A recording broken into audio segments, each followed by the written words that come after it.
Hello. So for my project, for our project, me and Jimmy's project, we did a high school social network analysis. So here we got data from that looks at different interactions between students at a high school in France. The data set includes categorical data about the genders of the students and also about the class that they're in, the grade that they're in. So we read in the data from our GitHub repo and then also directly from the site to get some of those attributes. Our plan from analysis was looking at different nodes in the graph and how important male and females are in the graph and some of the different classes within that network graph as well, and then also some possible cliques, people that are closely connected with one another. So here we were aggregating some of the edge data, so looking at the count or the frequency of interactions between two different students, develop the weight of some of those edges, and then here we have the node data. We start to draw some different graphs using the network X function, so you can kind of see what's going on here. We got three main clumps, which you'll see later are basically the three classes, and then some on the perimeter here, which some of these are actually teachers. So then we have another undirected graph, a shell graph, and then a circus plot, so you can kind of see who's connected to who there. The purple being male, the green being female there. We look at the number of neighbors associated with all the different nodes, and then who the most and least popular students are. The most popular student is student 16, the least popular student is student 124, who I think is actually a teacher. And then males on a lot of these measures score slightly higher. Degree centrality is looking at the number of incoming and outgoing edges to the different nodes. So you see 16 scores really high, 11, 43, they all score high. So some important nodes or people in the network. Eigenvector centrality is a measure of, it assigns importance proportional to the importance of the node's neighbors. So not necessarily how many people are you connected to, but how important are the people that you're connected to? How many people are they connected to?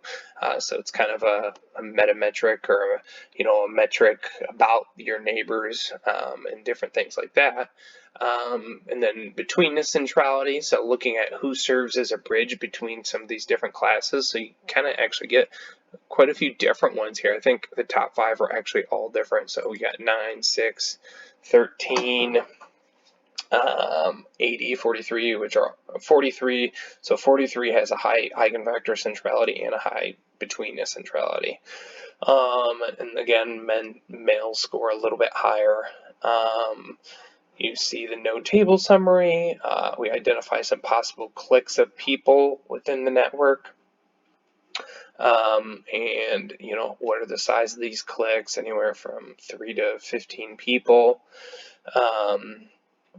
Most common size of a clique is 9. So that seems about right for how many people commonly you may interact with. The most popular person is person 16. You see who they're kind of connected to here. And the shortest path between the most and least popular person. I think this is the clique. Yeah, this is the clique of 16's now. The clique that 16 is involved in. This is the shortest path between most and least popular people, so it's only one person between. Then we actually try out the PyVis package, which has some pretty cool visualization features here. So in here we can actually see some of the different, and I'm going to switch over. Hopefully it doesn't take me up. Okay, cool. Okay, so now I switched over to kind of a better view of it. So we talked about, 13's in here. They're a pretty important person. 16's in here somewhere as well. So essentially what's going on here is you see the 3 big classes, I assign color according to class and gender.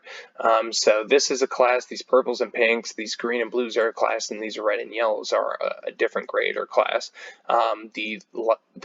These light pinks are girls, and these purples are guys.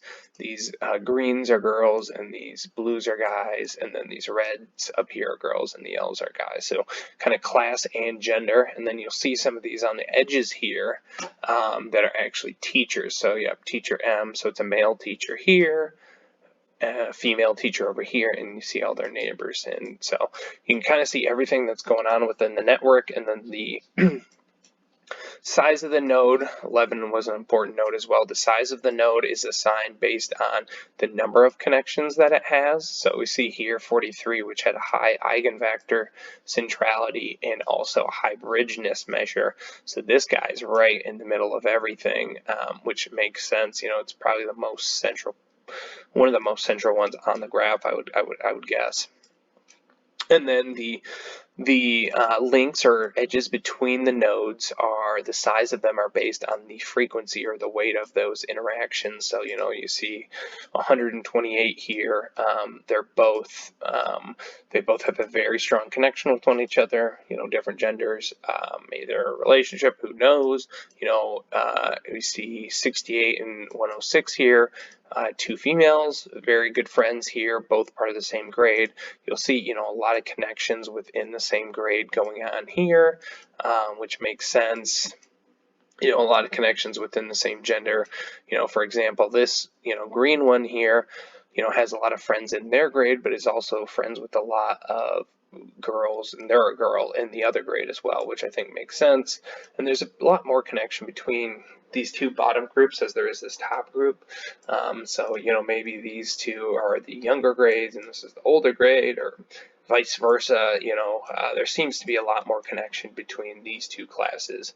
And again, I don't know how these are assigned. It might not even be grade. It might be, you know, what their concentration of study is, different things like that. This one is, the class is called PC, and this is called PC star. So just by that, it seems like they're related somehow. And this one's PSI star. So these two seem to be more interconnected. Again, you know, there's other dots, like you see this. You know, this node doesn't have a ton of connections, but it probably has a pretty high bridgeness because it kind of is right smack dab here in the middle. And this is a teacher, so that kind of makes sense. They're going to interact with, you know, different students from different classes, all that sort of stuff. So pretty cool, and you can kind of see, you know, some of the important nodes where they fall at in the graph. Kind of intuitively, they fall where you think they should. So, yep, and that's that. That is our project 1.